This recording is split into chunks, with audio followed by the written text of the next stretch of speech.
ഓം നമോ ഭഗവതേ വാസുദേവായ. ഓം ശ്രീകൃഷ്ണ പരമാത്മനേ നമഃ. ശ്രീ മഹാഭാരതം കിളിപ്പാട്ട് ആദിപർവം തുടരുന്നു. രാജസഞ്ജയ വിജയം.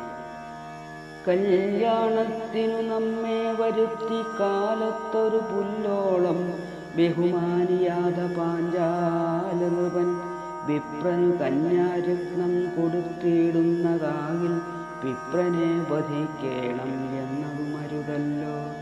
സൽക്കാരപൂർവം നമ്മെ വരുത്തി സ്വയംവരെ ധിക്കാരം കാട്ടിയൊരു പാഞ്ചാലൻ തന്നെ കൊല്ലു.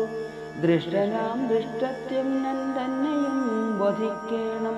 കഷ്ടമെത്രയും അവൻ കാട്ടിയ ദുരാചാരം ചെറുപ്പം കൊണ്ടു മോഹാൽ ബ്രാഹ്മണൻ കാട്ടിയതു പൊറുക്കേയുള്ളു നമുക്കവനോടെല്ലാം കൊണ്ടും. നമ്മുടെ രാജധന സന്തതി ശൗര്യാദിയും ബ്രഹ്മരക്ഷാർത്ഥമത്രേ നിർണയമറിഞ്ഞാലും എന്നു കൽപ്പിച്ചു നിന്നു മന്നവരെല്ലാവരും അന്യോന്യം ഒരുമിച്ചു യുദ്ധത്തിനൊരുമ്പെട്ടാൽ. സന്നദ്ധന്മാരായതു കണ്ടു പാഞ്ചാല നൃപൻ ചെന്നു ഭൂദേവന്മാരെ ശരണം പ്രാപിച്ചപ്പോൾ വിപ്രവേശവും പൂണ്ടു തൽസഭാമധ്യമേവും അത്ഭുത വിക്രമന്മാരായ ഭീമാർജുനന്മാർ കേൾപ്പോട് പുറപ്പെട്ടു യുദ്ധത്തിനൊരുമിച്ചു.